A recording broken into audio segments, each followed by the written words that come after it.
Howdy, folks. Happy Tuesday. It's raining in Buffalo. God, does this weather suck. Okay, Russ, pre-show. I was at a ball game last night that was absolutely frigid with the wind, so I don't want to hear it.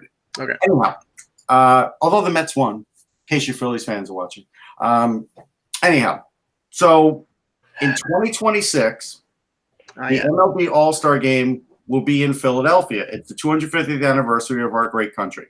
But it's a little weird that they're advertising it now. I've heard different things, and I'm not going to go through all the scenarios. I still think it's weird that they had this big announcement 6 years in advance. So what I thought would be a fun little exercise is, what do you think will be different 6 years from now? So I'll go first. Thomas Grice will be the Flyers goalie coach. Right? Yes, but Robin Leonard will beat him out for goalie coach. I don't know. Give me a second on that one. Okay. That caught me by surprise. Peter, what do you think? You got anything? Sorry, say that again. I just got a text that now. Predict something that will happen 6 years from now, like we're waiting for the MLB All-Star Game. Oh, 6 years from now. Sports related or just anything? Anything. Anything? Hmm? Oh, no one will want to own autonomous cars. Okay, there you go. Yeah, I saw some commercial where like a family of 4 was driving along, and the guy and the husband was texting, and then all of a sudden, like the two seats in front turn around, and they're all watching a movie, and the car is driving itself. I'm sorry, I can never get used to the computer driving a car. I will not. If it happens, I won't be able to get used to it. Well, okay, I'll say this. It'll be 15 years, and the Buffalo Sabres will still have not made the playoffs. Okay. All right. So the second part of this is yesterday, Russell Wilson from the Seattle Seahawks had a salary issue where he had a hard deadline he had to sign by yesterday. So last night, late at night, he Instagrammed with his wife by his side in bed saying they signed it. Now, of course, me looking 6 years ahead, someone said on my Facebook page, hey, Russell Wilson will have to get another contract in 6 years. And I said, yeah, but will he be taking a picture with the same woman? So, yes. And how much of that $30 million or $35 million a year will she be getting? That was my answer. But Peter's she makes her own money, by the way. the shocked look on Peter's face. It was like that episode of Star Trek where they had the scary monster that was actually like yeah. So last year I'm in the Winnipeg airport and I'm flying out to Vancouver to go visit my mom and some friends and do some business and stuff. And I'm standing there and waiting to get on the plane, and I'm looking at Twitter, and I see a post from Russell Wilson, and he's in Gimli. Gimli is an hour north of Winnipeg. He's there because that's where Mercedes-Benz, who's one of his sponsors and he does work with Mercedes-Benz, has their winter driving school on Lake Winnipeg, frozen and stuff. It's blowing a gale. It's minus 20 if it's anything, and with the wind chill it must have been like minus 130. It was just horrid out, and there he is with Ciara, and I'm sitting in the airport and I'm like, wait a second, I got a flight in half an hour, or I could go hunt down Russell Wilson, who's like the quarterback of my favorite football team. And I literally had a moral dilemma. I was almost about to leave the airport and say, screw it, I'm going to see Wilson because he's an hour north. Now, isn't Gimli, because I've seen the commercials, isn't that the home of Crown Royal as well? There's only one place on earth where Crown Royal is made, and it's in Gimli, Manitoba. Okay. So everybody wants some Crown Royal on the rocks. That's where to go. Well, that's where to go, and they have the rocks there too because it's gonna be frozen. Yeah, off. literally. All right, let's get started. Eck will be joining us in a minute. Hello, hockey world. Today is Tuesday, April 16th, 2019. I'm Peter Tessier in 16-degree Winnipeg. It's not just balmy. It's like I'm taking my clothes off warm. Well, wow. Please no. I'm Russ Cohen from Sportsology. It's very temperate here. Thank you. And I'm Michael Lagello, and if you didn't pay your taxes yesterday, the IRS is going to kick your ass. And this is the Hockey Buzzcast here on HockeyBuzz.com. Okay, we ended with the show yesterday with this series, and we will start with this series today. And that's the Maple Leafs and the Boston Bruins, who played Game 3 at Scotiabank Arena last night, a 3-2 victory for the Maple Leafs.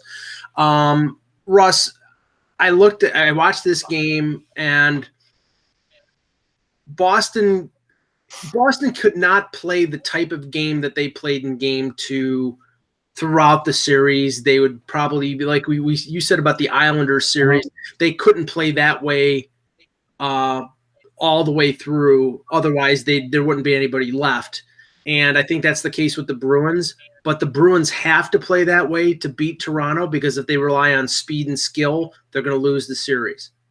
Yeah, I this one I didn't watch. I admit I was at the Mets-Phillies game. But I did see a little bit on the recap. You're right. They can't play that way. But, this is a veteran team. They know they're not going to win every game. We knew it would go 6 or 7. I think it's going to still. And so I just think it's taken the normal course of a series. So I don't think either team is going to get too happy or too sad. And so I think right now, at least it's turned into a good series. I'm happy about that. Right. Peter, I mean, I watched the big thing for Toronto is that their big players and their power play sort of got off the schneid. Austin Matthews scored a goal. Babcock got the matchup that he wanted. He got Tavares against Bergeron, and the Bergeron Pasternak Marchand line was shut out, which is a miracle, because normally that they'll get at least a goal and usually multiple goals. And Freddie Anderson out goaltended Tuukka Rask. I don't think Rask was bad, but Anderson was particularly good last night, and he's been good throughout the series. I don't know if you caught much of it, but what did you think of that game? I caught a fair bit of that game last night. I like the way the Leafs just didn't really set back, and I think that's sort of what changed the dynamic for them. Was they were prepared to always keep the pressure on, particularly when they were in the Bruins zone, which they're an offensively gifted team, but they were doing a little more of the little things that made sure they weren't letting pucks get out. And I think I could practically hear the TSN people in the morning news, like oohing and awing in fandom over Marner. But in the final play where he laid down and blocked 2 shots and he took a stinger on that second one. Yeah. And it was those little things that they were all doing throughout the game that kept them in it and allowed them to get that win. And that's the big one at the end, right? Everyone saw Marner lie down, take those shots, but they were doing a lot of little things like that. Maybe not as high stakes moments, but they didn't let the little things go unnoticed, and partially because they're down a really good player right now without having Kadri. Yeah. And Russ, I have to say, the focus on William Nylander increases with the absence of Kadri, and at least forward-wise, other than Freddie Gauthier, he may have been the worst Leaf player on the ice last night. Babcock expected that, though. We did. We talked about it last time. Like, he can't play that role. Yeah, Babcock clearly does not trust him at center, and the indication of that is this morning at their practice, but in between games 3 and 4, they had Patrick Marleau taking every other shift at center. So and Matthews and Tavares played almost 20 minutes. They're probably going to play almost 20 minutes for the remainder of the series, because they're going to need one of them on the ice. They're going to need both of them on the ice more with Kadri not being there. But Freddie Gauthier can't play any more than a 4th line role, and Nylander or Marleau, I think, are severely limited. One by his defensive ability, the other one by his age. I mean, this is something that the Bruins, especially when it comes to in Boston, when they have the last change, is going to be something that Babcock is not going to be able to avoid. No, they'll take advantage of it. But let's talk about the obvious issue here with that suspension. Like, it's a joke of a suspension. Yeah. They left it up in the air, and the fact that they just said for the rest of the series, like, that's ridiculous.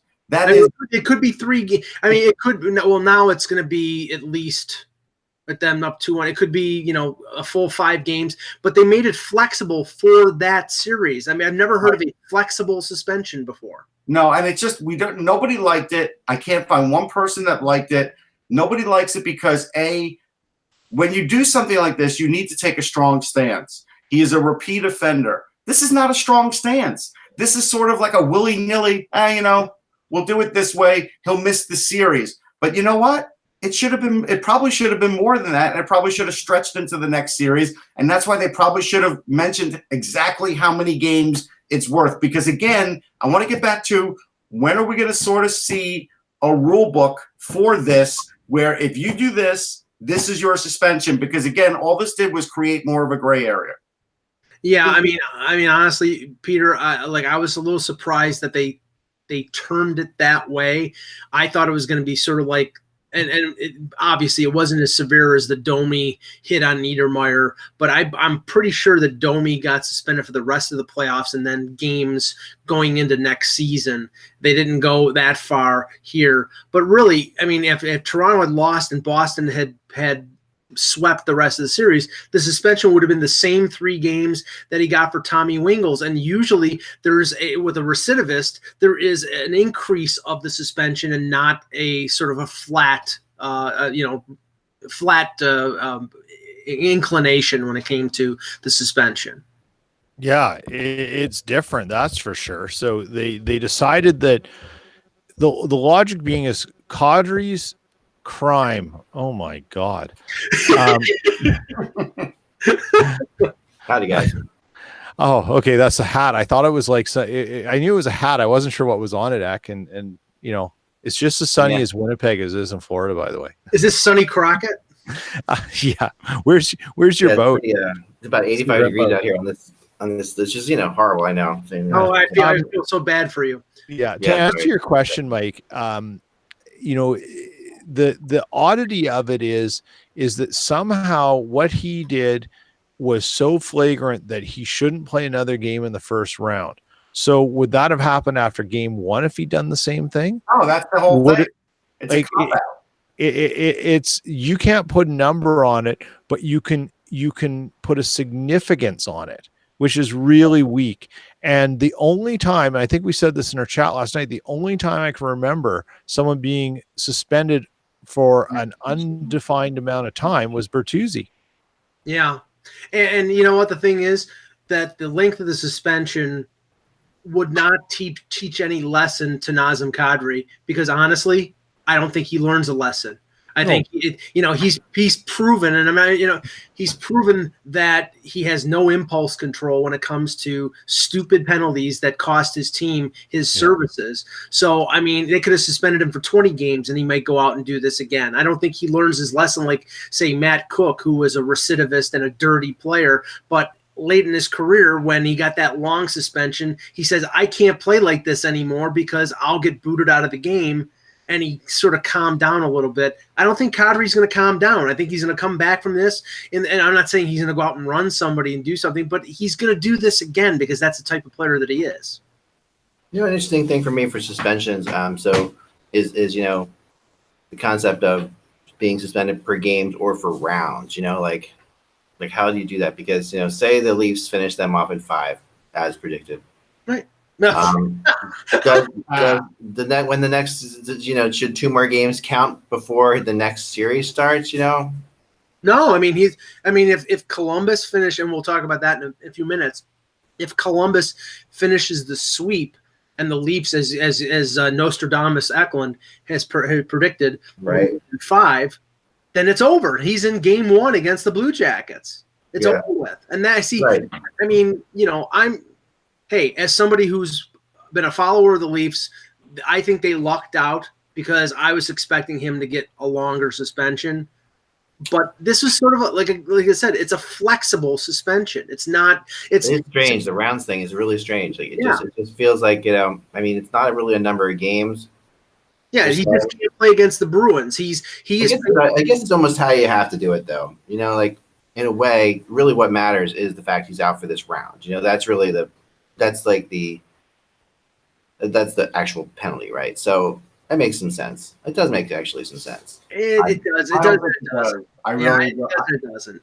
all it does is create more ambiguity and a gray area that the next hit, we're all not going to know how many games or how many rounds. It's ridiculous. You need to make these things definite. And I know somebody in our chat was, and I'm not sure if they were joking, but was intimating that this was like favorable Toronto treatment. I don't know. I mean, I don't know if it is. I just know that usually when the second suspension comes around, it's more than the first, and this could have been equal to the first one. So, I mean, and in the end, I mean, his absence may cost him the series, and in the end, his absence may not do anything at all. So, it's sort of up in the air depending on how the series plays out. But let's move to the. Hold on, one last thing. Go ahead. Yeah. So let's say somebody on Boston, let's say Toronto is going to win the series, and in that final game, someone on Boston does the exact same thing that Kadri did. Or does a Dale Hunter Then what will the suspension be? Well, I mean, I think Kadri's thing is mainly the way it is because of his priors. You know, like well, let's get someone with priors, but Yeah, let's Brad Marchand. Hunter got 10 games, right? 20. 20. Yeah, I'm pretty sure it was 20. 20, yeah, it's 20. No, 20, you're right. see the potential problem with this. Or If the other way, yeah. let's say the Leafs double down on this and do it again. Right, and I guess there is art. Raj, you do make an interesting point for once here. That would be that. But because if someone was to do this at the end, like my argument that the rest of the series is what matters. Yeah, but if someone was to do this in say Game 7 or Game 6, would they just suspend him for the rest of the series? Mm-hmm. Would that be like a 1-game suspension versus potentially a 4-game suspension? If it's Brad Marchand who has previous suspensions before for low bridging, if he low bridges Tavares or Mitch Marner, then the only penalty for him is going to be for next year, and right. you're probably going to throw the book at him because it's clearly a spiteful response. Right. I'd say he'd probably get 20 games. Yeah, Well, I think so. I think if Marchand does something and it happens in like a Game 5 or Game 6, I don't think he gets that much. See, because there's this times is the problem right here. We all have different opinions about the same thing because it's so cloudy. Yes, absolutely, Russ. That is the problem. Yeah, no, it is the problem that we all have different opinions, but that's nothing new. But yeah, no, I agree. I agree with what you're saying. I think that, I haven't weighed in on the Kadri thing too much because I wasn't here for yesterday's podcast. But the really interesting thing to me here, also that plays into this, is it was a dirty play. Obviously, it's a stupid play. Very obviously, can he control himself? No. He's just doing dumb things at dumb times, hurting himself, hurting the team. Weird to do that. It's so weird for a guy to get that emotionally riled up on the road too. Does that mean it? Does that matter? You know what I mean? To me, like you usually see guys get really like that kind of like the crowd can play into this kind of thing. This was a concerted effort by the Bruins, and it played out perfectly. Yeah, well, they played him like a fiddle. But, right. DeBrusk ran him, need him. But is there anything to the fact that they don't have anybody else on this team? Well, I said that yesterday to help him out, they're not going to take these kind of liberties if they've got a couple other players who they're going to be afraid of. Completely agree. I said that yesterday. I said, they put Kadri and Hyman as the only two guys up front who could really stir it up and be instigators and throw hits. And by putting Kadri and pigeonholing him in that role, you sort of play into his lack of impulse control. If you had gone out and got a couple veteran forwards, he wouldn't have to play that role. He could just be the pest who's the third line center. But they put that role on him. So in a way, right. Kyle Dubas and Mike Babcock fed into this. However, that and I do agree with you on that being true. I think that there's something to be said for how the Leafs are mainly and I'm going to sort of talk both sides here, because my whole issue, when I've been analyzing the Columbus Tampa series, is that Tampa has forgotten that they aren't a physical team, and they're trying to play physical hockey against Columbus, and when they are just so much clearly more talented and can pass better and skate better than Columbus. And if they get back to that, they can still win the series. Yeah, well, but let me finish the thought out here, because like the Leafs are winning their series by playing their game and not getting into that. So if we add some more physicality, then they're trying to out physical Boston, in which case they're not using the skill that they clearly have for Boston. They out hit Boston, but I mean, like I said, game hitting 2 is not physical though. Hitting is no. But I mean, I'm just saying by the numbers. But game 2, the Bruins punched them in the nose, and the Leafs cowered in the corner. That was how they reacted. If the only way the Bruins are going to win this series is the way everybody else thought they were going to win this series. They're going to have to play physical and knock the Leafs off their game. And if the Leafs can weather that, they didn't in game 2, but they were able to dictate the style of game in game 1 and game 3, then they can win. But it's a question of whether they can keep doing what they're doing right now. Boston, if you stay ahead in a series in general in the playoffs, you stay ahead in the series, you get to keep playing your game, because what happens is, that's generally how it plays. So, like basically right now, when you fall behind, you end up playing the other team's game, and that's why, teams don't come from behind all the time, because you can't get out. Like Tampa has no chance of escaping this series if they continue to try to play this. And I was talking to somebody in Washington. It was really interesting, who the Capitals, remember at the end of the season, the Capitals had a game against Tampa, where they absolutely physicaled them out, and they won like 6-1 or something like that. It was like basically that's been the template that Columbus is using in this series. And it was a game where Tampa was like, the typical thing, you're not physical enough to play with the Capitals, you can't win a Stanley Cup because you're not physical enough. And now all of a sudden they feel like that, but they're doing this against Columbus, and they're taking it, which is a good team, but the team they should be able to roll over. I mean, they outscored them like 15-1 or whatever in the regular season. But Russ, at the beginning of that series, we were watching Columbus sort of try to goon it up against Tampa Bay, and Tampa was up 3-0, and we're saying Tortorella's out to lunch here because they're doing this and they're digging themselves a hole, and then Tampa stopped. They just stopped playing. Yeah, it was like when they got up 3-0. I'll let you guys finish, but they got up 3-0, and they said, "Okay, we're up 3-0. Let's not sit back and take this anymore. Let's try to hit them again." Right, and that's exactly what they did. And again, Kucherov got frustrated. The whole team seems like, because they've been winning games all year, not doing that not only can they not do it, they don't have an answer when another team is doing it to them. And it's so basic for hockey. We see this every hockey playoffs. It is. And these guys don't seem to be built for it, and that's why I think John Cooper's job could be in trouble. I think Cooper's job's in trouble here, because he's not – the way they are reacting clearly shows that Cooper is really not steering them. They've got just so much talent, and you don't know how much of that talent, is John Cooper or not. But right now, it's clear that they steer themselves. But and Peter, I don't know if I'm alone here. I don't think Cooper's job is in jeopardy, because Hedman clearly came into this series injured. He's not playing again tonight. Yeah. So he's missing the games 3 and 4. So he was not himself in game 1. I don't think this was an injury that happened in series. Strawman's not playing. They're getting Kucherov back from the suspension, which I thought was ill-advised. I didn't think it was worthy of a suspension, but the NHL decided it was. I'm sorry. They were record breakers. They won 62 games. They extend their coach, and then they're going to fire him because they choked. I'll tell you one thing: if Tampa loses tonight, and for some reason they decide to fire Cooper, there's going to be a riot in Philadelphia. How about this? Let's get down to very basic things again. Let's get down to very basic things. How many points do Kucherov and Stamkos have combined in this playoff series? I think it's 0. It's 0. Yeah. You're not winning any series if that's it doesn't matter. I mean, you're right, and that they have been completely psyched out. I mean, to the point where Kucherov gets suspended, where Stamkos gets in a fight at the end of the last game. I mean, this kind of stuff is absurd. This is absolutely absurd, and there's no way Cooper should be allowing that to happen. There's no way. I mean, it is nuts, because it really feels as if they were so good this year in such like a bad division for the most part that they ended up just not really caring about anything beyond their second line.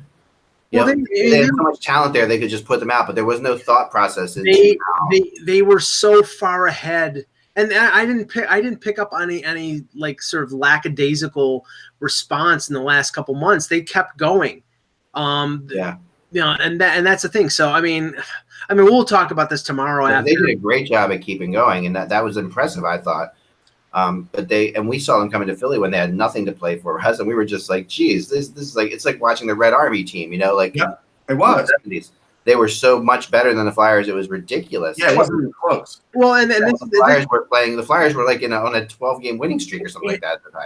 And they looked the same like that the same way in the first period of game 1, and then Russ and I are watching game 2 on Friday here in Buffalo, and they got down 1-0 and they were done. I mean, they were in vapor lock. So now they're I know, and now they're in Columbus in that crazy scene, you know. Oh yeah, that building, that's going to be, they have to score first tonight. There's just no two ways about that. I do also want to make one more quickie statement, Ek. Yeah. For all those people, and there have been a lot of media people who say home ice doesn't matter, baloney. Oh, it matters a ton. Especially in a building like Nassau Coliseum. It matters in ways and at times that you don't think. Like, you know what? It hasn't mattered in a good way too. Yeah, it hasn't mattered at all in the Jets St. Louis series. Right. Well, there's always that series, or it's mattered a ton, right? Like, it depends on how you look at it. Right, it's mattered, but in a negative way. If the roles were reversed and the Blues had home ice advantage and they just lost 2 at home and are now coming back, and they so say the roles are reversed, you got to tie at 2-2 and you got a best of 3. Do you want home ice advantage or not? Of course you want it, right? Yeah. It's a given. It's just, it matters in different ways. And the one thing I hate hearing about is the visiting team wins game 1. Oh, home ice advantage is gone. Yeah, that's ridiculous. The home ice advantage, we've talked about this before, but I am firmly a believer that home ice advantage mainly means that in games 5, 6, in game 5, 6, and 7, 2 of them are at home. That's where the home ice advantage matters. Right. Because when it comes down to eliminating you or eliminating the other team, unless it's a sweep, you've got 2 of 3 at home in the final 3 games, right?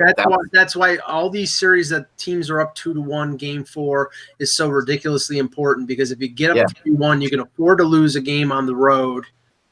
But you have a game like in the case of Toronto, if they win game 4, they're up 3-1. They can afford to lose game 5 in Boston and have the game, have that game in Toronto to close out the series. Honestly, it's way better to be up 3-1 without technically home ice advantage than it is to be up 3-1 with home ice advantage. Have you noticed that? Because the weird thing about it, so if Toronto's up 3-1 and they're going back for game 5 in Toronto, right? In Boston. No, but just pretend it's the other way around. Yeah, okay, I see. You're going back to Toronto now. The pressure shifts back to Toronto in such a big way to win that game 5, right, as opposed to not wanting to go back for game 6 in Boston. Right. But it's insane where, normally when a series is lost, like a series that's 3-0 or 3-1, it's usually lost when someone comes back from 3-0 or 3-1. It's usually game 5 that the teams will point to and say, that's when we screwed up. Well, because that's just the way that's because that's the game you can actually take them down, because after that game 5 you've got 2 games and all the team has to do is win 2 games. Now I wanted to switch to a couple other series because we have to end right at 5:00. Now Carolina and the Caps last night was 5-0 Hurricanes, and all that anybody saw from that game was the fight between Ovechkin and Svechnikov, where Ovechkin caved in his face. And then Svechnikov hit the ice, hit the back of his head on the ice. I know that they lost him. He was out for the rest of the game. So was Michael Furlan, but they're back in the series. But if you lose 2 of your big forwards like that, Russ, I don't know if you can consider that a win. No, it's a loss. But my big issue is this: regardless of who started the fight, whatever, the fight happened, right? Fights are hard to break up. When does Alex Ovechkin have a little control and realize after the first couple shots in the face, there was no resistance anymore, and he should have stopped?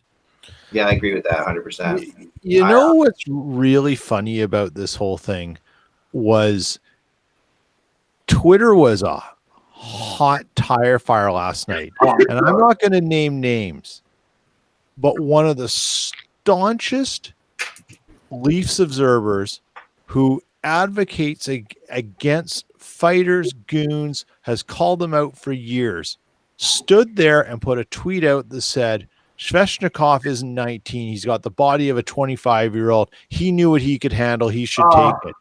It's like, you can't have it both ways, you dipshit. Pardon me. Hypocrite Villette. Oh, sorry, I let the name go. And look at that. You can't say fighters are bad, get them out of the game, and then say two guys who are skilled fighting isn't bad, and he should stand. He knew what he was getting into. You either accept that all fighting, no matter who does it, has the same inherent risk, or you don't. Right. And if you don't, you're an idiot. Ryan Reeves can't take Ovechkin. I mean, let's be realistic. No, Ovechkin is a crazy man, and he's like, no, he has bursts of energy that are just insane. Right? We've seen that. Like he has adrenaline rushes that are, he can probably lift a car over his head at the right times. Like Ovechkin just has. He's strong, but he has these other levels of strength too that you've seen over the years. Yeah, I just think he overdid it. Yeah, I mean, it was a little bit. I mean, it is scary to see that kind of stuff for sure, and and I'm sure Ovechkin wasn't thrilled about the way it went down either. Like at the end of the day, but he's gonna fight if he needs to in that situation, I guess. I mean, the interesting thing to me what I'm saying, this is kind of like an overview of sort of what I wrote about today, is like this concept of the changing of the guard that we're seeing right now is, to me, very clear. Like it started last year with Vegas, and then there's these other young teams that are fast and well trained, and there's still holes for sure, but you can see them do what Carolina did. Carolina's not going to win the series, but that was a complete and utter domination last night. Yeah.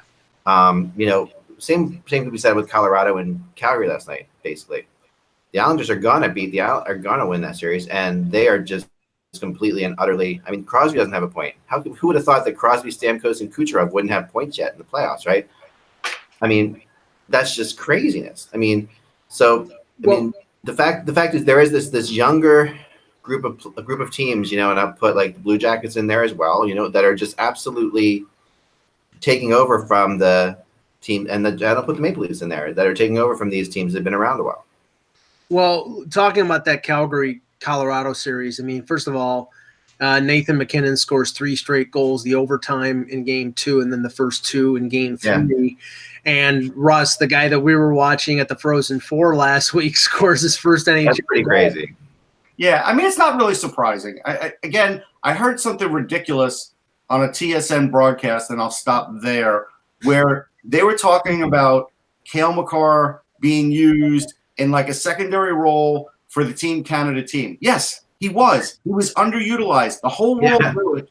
The whole world knew it, and they won a gold medal, and he took it like a champ. I was one of the only people that interviewed him after the game because for some reason he was like an afterthought in that series, although he still was pretty damn good. They were using him as a specialist. That's what they were doing. And it was Team Canada, as Team Canada, if they get their favorites and non-favorites, and then if you're not in that group, I mean, look at like Travis Konechny when they or Morgan Frost this year, not to mention 2 Flyers, but 2 players that when they points per minute for Team Canada are ridiculous, but they don't play.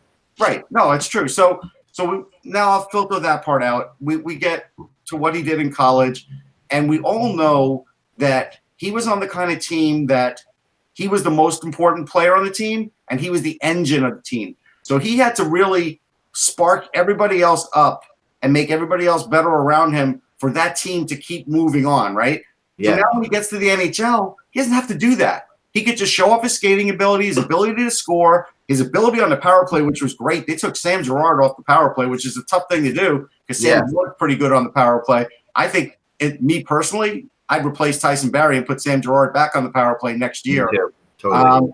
But I think they did watch the show because I said they should take Nemeth out, and Nemeth was the odd man out. But you could see what he could do on the power play is special. When he's playing with better players, you're getting a better Cale Makar. Right, and people don't realize that happens. That that skilled players, that there are some players that step up to other levels when they're playing with better players. Yeah. They're not. It's not like they fall back. They actually move forward, and instantly. Like they just, because their instincts are there, I mean, you've seen it a lot. I really, I've seen it. We've seen it with guys in the AHL who were okay in the AHL. They come to the NHL and they're suddenly great. Yeah. It is just a level thing.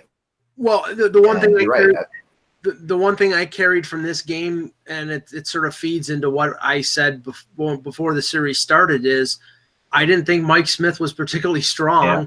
And that's on the heels of Martin Jones not playing pretty good for San Jose. These teams that were highly ranked in the Western Conference with questionable goaltending, I question the general managers now looking at game 3 in the playoffs. San Jose's down 2-1 and Calgary's down 2-1. And I think you have to say the goaltending is a big part of it.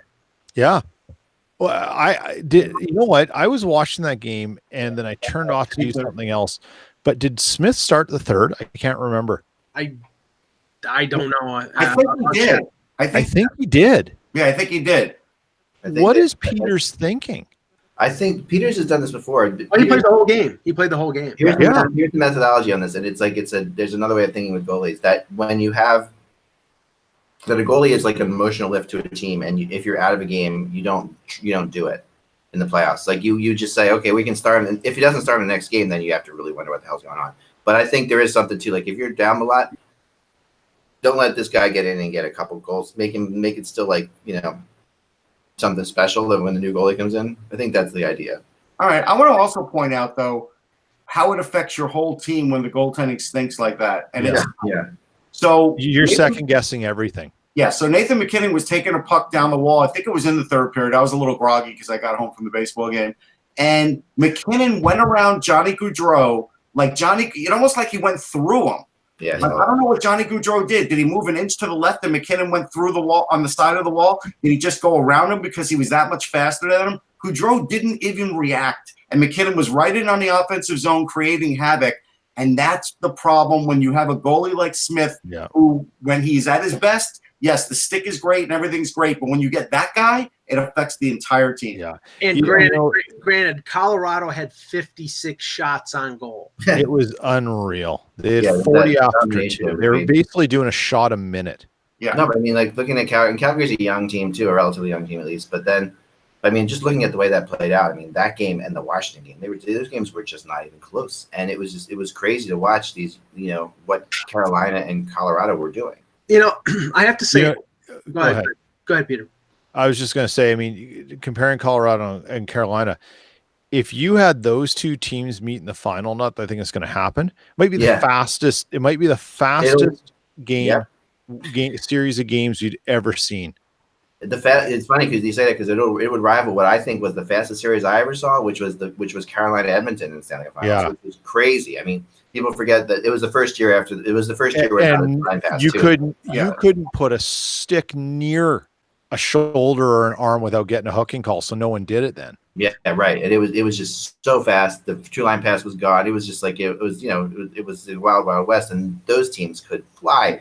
I mean, they were crazy. There were moments in the couple of years after that with Detroit, Pittsburgh had the same kind of speed series, but there's no question that you're right. Carolina, Colorado would be crazy. It would be crazy. The other thing is, so Randy pointed out in the chat room that, hey, Mike Smith had 41 saves.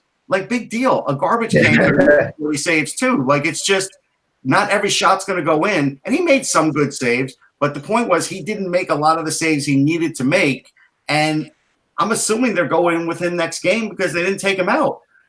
I think they will change the goal.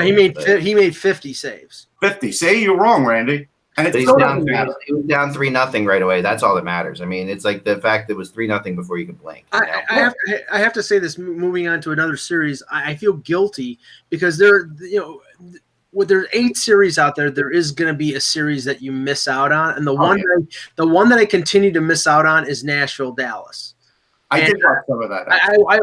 I've watched maybe 5 minutes of the first 3 games. It's a really good series. I know it's always on when like something else is going on, and then I go to it. It's a close series, and Nashville won 3-2 yesterday on a Granlund goal in the third period. But I can't really comment on it because I haven't seen enough of it. Yeah. Peter and I can, because we were texting at the same moment. Yeah. Pekka Rinne made the save of the series and the year right now, which is just unbelievable, the sequence that he had. utter madness. Yeah. It was what went on there.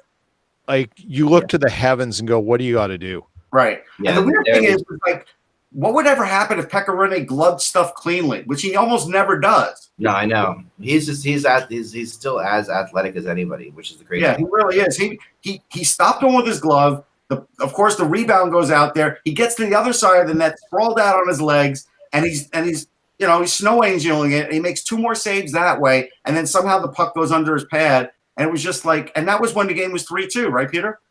Yep. Yeah. He's a big Dominic Hasek at times, which is funny. Like, it's like because he's so big, you don't think of him like that, but that's really what he does. He's out of position. He overplays the puck. He does crazy things, and yet manages to make incredible saves. I mean, that series has been a lot of fun. They're the most boring series in the NHL right now to watch has been the Islanders and Penguins series. Oh, it's definitely the most boring. It's not. I mean, and part of that is the Islanders' credit. They've totally sucked the Penguins out of the game. But the one thing that's fascinating about the Islanders series is the one story that I love is the Eberle story that's coming out of there. I was gonna say, is it Thomas Greiss? No, we did bring up. I feel like now that you're on the show, the Phillies are getting the All-Star game in 2026, and we all made predictions of what's going to happen in the world in 2026. And I said that Thomas Greiss would be the Flyers goalie coach then. There you go. I think Greiss is doing amazing. He'll play out this series. I still don't think that I wouldn't be shocked. Here's something I want to. You're gonna see the other goalie. You're gonna see the other goalie. Don't stick with it, please. I mean, Hang on. Leonard's Here's something I want to throw out. Leonard's going to play out the series. I meant. Greiss, I'm sorry. I meant Leonard will play out the series, but Greiss at some point will get in there in the next round. Go ahead, Peter. One thing I don't know, we haven't really talked about it. And I talked in the preview before the season. Go ahead, Peter. Was the Flyers hiring Alain Vigneault? Yeah, and we're going to get to it. Yeah, we'll get to it at the end. And by the way, there's breaking news. Dennis Bernstein and Pierre LeBrun are both reporting that McClellan will be announced as the Kings coach on Wednesday. So we can talk about that at the end. But no, like I said, I mean, I'm sure it's been a really good series. I just I feel guilty in the fact that I just missed it. But right now, it's like I have to agree. The Islanders Penguins series has been an utter, complete friggin' bore. It's been terrible. But that's the way the Islanders are going to win that series is by suffocating the Penguins. And Crosby. I continue to say this. Put out an APB on Sidney Crosby because I haven't seen him. Yeah, no, I mean, the way this is playing out is fascinating because the Islanders will also, in my opinion, I'm going ahead of myself here, but if the Islanders and Capitals meet the Islanders too. Because these are just 2 great matchups for the Islanders. Like I talked about before. We talked about that yesterday. Actually, I'd like to see that matchup because to me, if Reardon beats Trotz, then I can't call Trotz the best coach in the league because they're going to coach both the same style, and the only difference is the players, which is a big difference. But still, still we got to see if Trotz could overcome that. Then he's clearly the best coach. I think he can, and I think he will. And I think Trotz. One thing having known Barry Trotz, I know him better than most coaches, probably better than any coach in the NHL, just personally talking to him. He knew more than anything else what was wrong with that Capitals team. And I've talked to him about it many times. He would say this is this, he would talk off the record about what was wrong with this player, what's wrong with that player. He will totally eat them up with that stuff if they play each other. Mm-hmm. He knows exactly what he says. I don't know why teams don't. I don't know why teams don't do this to Ovechkin. I remember that exact conversation. I can't wait to see them play each other in a series, Reardon's going to know exactly what Trotz is going to do too. Don't kid yourself. Oh yeah. No, they will, but it's easier to know. It's easier to know how you're defending someone than how you're attacking somebody. I'm going to argue with you on that because back in the day when Eric Mangini was stealing stuff from the Patriots from Bill Belichick, it was an interesting thing, and Belichick definitely got schooled by the guy who was stealing stuff from him than the other way around, and that's how Mangini got his whole persona. So I've seen it work the other way too. Yeah, I can. I mean, I guess so. We should get into Alain Vigneault and the whole. Just one quick because the 4 series tonight. Lightning and Penguins are facing elimination. Yeah. Just quickly, which one of those 2 teams do you think has a better chance to stay alive? The Lightning, clearly. I agree. I mean, and I think that, I mean, not to say the Penguins are annoying enough that they will stay alive. Because this Penguins team particularly has the ability of like achieving but not overachieving. Yeah. So this is where you're so used to the Penguins overachieving, but this team just barely made the playoffs. They'll just barely stay alive. They'll take this back to one more game, but I don't think that's a sweep. I don't think the Islanders sweep the Penguins, and I don't think Columbus is going to sweep Tampa either. I think that's going back to a game 5 too. Okay, the other two games, the Blues and the Golden Knights are up 2-1. Which team do you think has a better chance at evening it at 2-2? I'll say I think it's the Jets. To me, I think San Jose actually. I really think that, and not. I mean, Martin Jones better be a lot better than he was. Yeah, I know, but I think Vegas. I mean, I think both actually. I think both. I'm going to say both are going to even that up too. I think we're going to see the teams. All the teams that are down tonight are going to win. I think that's what's going to happen. That's my opinion, but I just think that the Sharks are way better. I've actually, and I forget who I picked in this series exactly at this point. I think you picked Vegas. I picked Vegas, yeah. And what's funny about that is, even though Vegas is up 2-1, I would, if I could change what I pick now, I would be hesitant to change. I would actually think, because I don't know why, I just feel like San Jose, and I know the goaltending issue.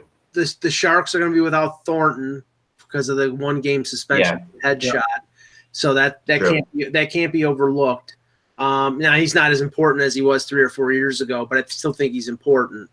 This year he has been. Yeah, but I don't know. I have a feeling the Jets are gonna even that series. I mean, I have a vested interest because I have a lot of Jets in my playoff hockey. No, I can see him even in the series. So I can. Well, the Jets in St. Louis have been lights out, right? They've been really good. Yeah, it's been a good series. It's been pretty entertaining, and throughout the years. And the one thing we said yesterday, Ak, and I think this has always been proven to be a case: don't poke the bear when it comes to Dustin Byfuglien.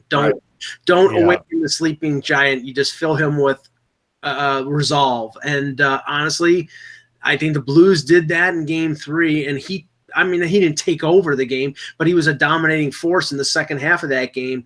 And if he continues to do that, then they're in trouble. Yeah. Exactly. Particularly if his teammates are reading him right, reading his reads right, and he plays that rover up front, and just starts sitting on Binnington. Get ready. And Binnington is starting to do a little bit of the thing that Carter Hart did, which young goalies do, which is, and we've talked about this rest before in the press box. It's like, a young goalie is in trouble when they start going down a little bit early. Oh yeah. Yeah, we saw it with Hart. We saw it with Hart, and then because in the NHL, the second you go down a little bit early, everybody on Winnipeg knows about it. But and they keep shooting high, And Bennington's really got it. What's good about Binnington and his stance, I've noticed, is he keeps his glove extraordinarily high. Yeah. Like, so he has that. So this side is pretty protected, but this side is not. And to Binnington's defense, though.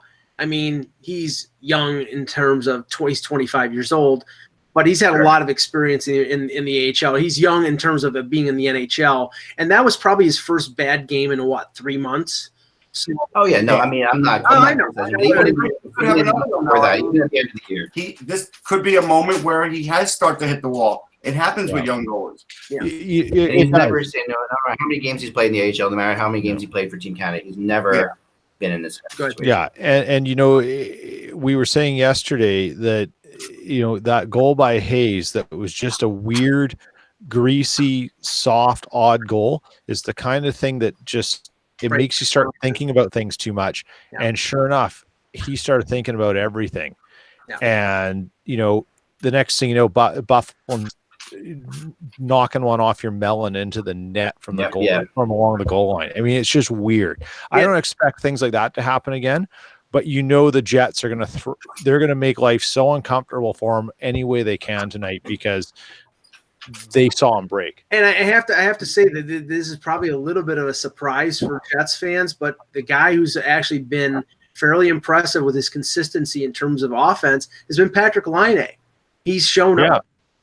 No, and I wrote about that before. I just had a feeling that he needed like something new to start. You know, like the season he had to get the season done with, and he's smiling again. Like you see him on the ice. You know, He's That's chirping huge. with Maroon and stuff. Yeah, he's having fun, and that goalie mystique. Even though it just one game, goalie mystique is a huge thing in hockey. Like it's just like if you get rid of the goalie mystique, you are really fighting uphill. And they didn't totally get rid of Binnington's goalie mystique in that one game, but they got like 60% there. And if they can have another game like that, then they're like 80% there, and then very good. But what they also did, and I my title of my blog on this today was watch, rinse, repeat, meaning like they got to go back and watch the video and see what they did, because it's not so much that they took away the mystique, as you said, Eck, is that they got into places that they haven't gotten to before yet in the series. Yeah. So they were shooting in places, they were making things happen. They got to figure out what they did to do that and then repeat it. And there's also a defensive mystique with St. Louis, because remember in the beginning of the year, the Blues defense was horrible. And then they got really good.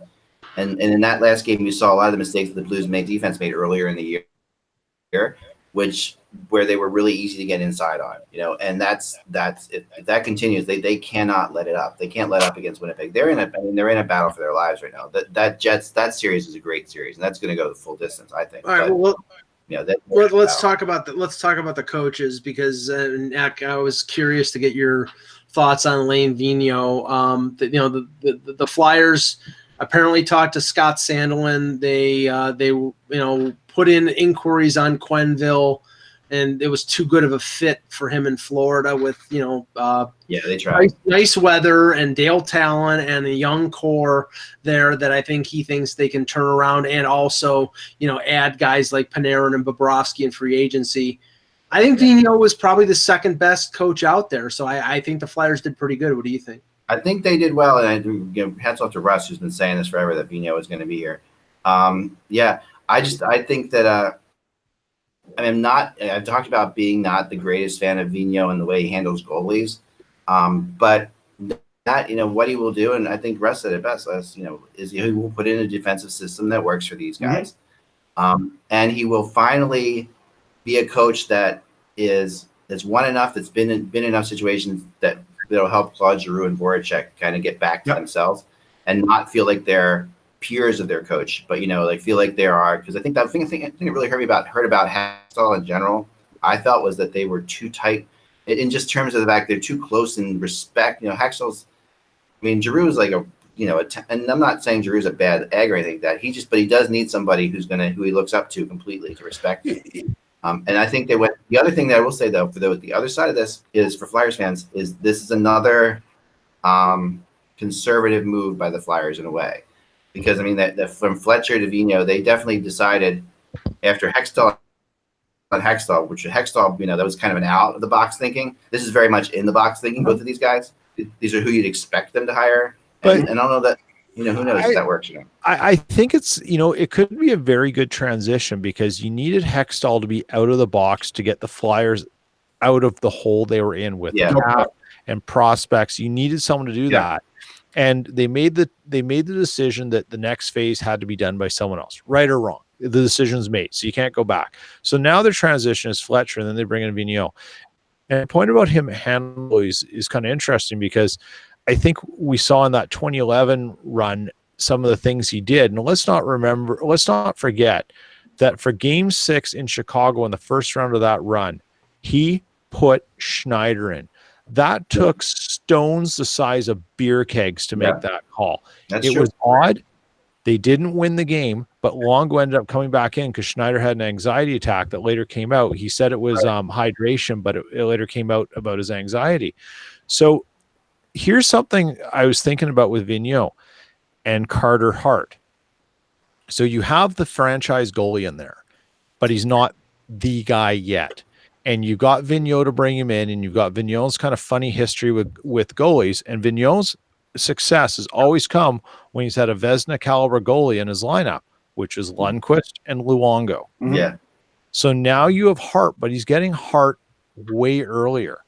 Yeah. The turning point that Vigneault had in Vancouver was when they brought in and talked Rolly Melanson to come in and be the goalie coach. Melanson's in New Jersey now.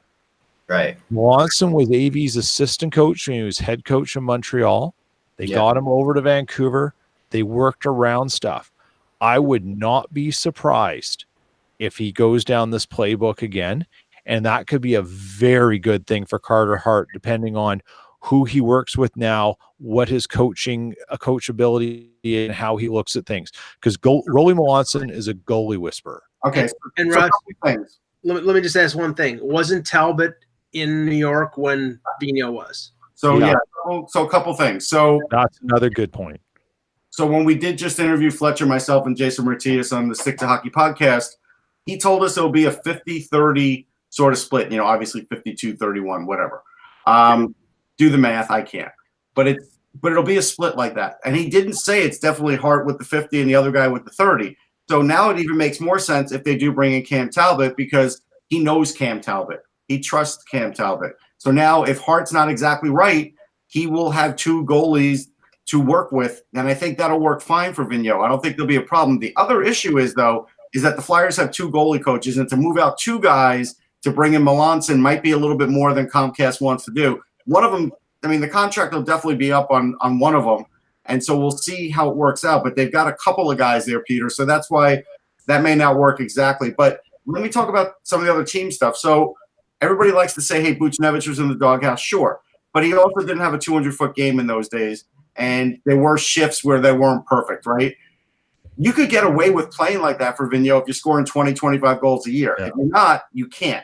And so that's part of it. Now, every coach has that. Every coach also has the, hey, I'm playing Tanner Glass just because, and I use him on the penalty kill, and they justify it.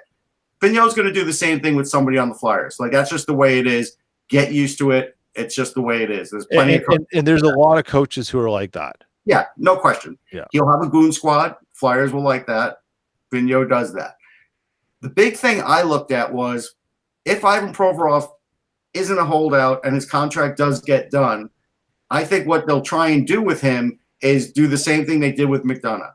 Because even though McDonough was an up-and-coming guy, and certainly Provorov is probably a little bit ahead of where McDonough was early in his career, if you remember, McDonough became one of the best defensemen in the league under Vigneault. Physical play, blocking shots, and offense. Even more offense than he was giving. Provorov can do all those things. There's more offense to give. There's more physicality to give. And Vigneault is going to make him do all of that if he's going to play for him. It's a guarantee. And look at what Vigneault did with the Canucks when he came in. He got Edler to where he was. Yes, and that was a big win for him. Exactly. And he coached Bieksa in Manitoba when he was the Moose coach before he came up. He does, and I know Flyers fans are freaking out a little bit that he can't manage youth, but he actually does. He does. He does. He may not do it in a contemporary way that people want to see, but he has done it. And the one thing about Vigneault that, you know, he's got a sense of humor. It's sly. He's an engaging guy. He's very media savvy, hugely media savvy. Usually media savvy. But the other thing you have to remember is he tends to also have a bit of a whipping boy on the roster. Yep. And you're going to have to brace for that too, and that's his style. But, you know, he will get a lot out of that team if they buy into what he's trying to do. And the one thing Vigneault did when he came into Vancouver in 2006-07, and I'd never heard a coach say this before, in the way he was talking about it, he said, I want to play a puck control game. Mm-hmm. And what he did was he said, I've got this mixed bag of things. It's been problems. They're decimated from the high point of the Bertuzzi Morrison Naslund line. He brought it back. He knew where the Sedin's strengths were. He played this puck control game that basically drove Marcus Naslund to New York when he was a free agent after that. But he taught the youth and these guys, this is the foundation of how we're going to play hockey. And they got it through, and then they took off. They had to go through some learning curves. And if you can do that with the Flyers, they're in the right age curve to make that happen. Yeah, I mean, the way I see it is it's great for Giroux. There's no question about it. Yeah. Giroux will love Alain Vigneault. Couturier will still do great under him. Konechny will get better under him because Konechny does all the things that Vigneault likes. He has speed. He controls the puck. He never gives up on a shift, and he does play at least a good enough brand of defense that he could live with that because he's pesky. Yeah. And he'll get them to be better on defense too. But the defensive system is a really big thing with Vigneault because they just want to get the puck out quickly. That's all they want. They will use physical play to do it, but he always has a lot of puck movers. Look what he did with Anton Stroman. Stroman was basically persona non grata after the Leafs, and everybody was like, this guy can't. He was a journeyman, right? He was a journeyman, and they got him back to being a really good goalie and a really good defenseman and in the Stanley Cup.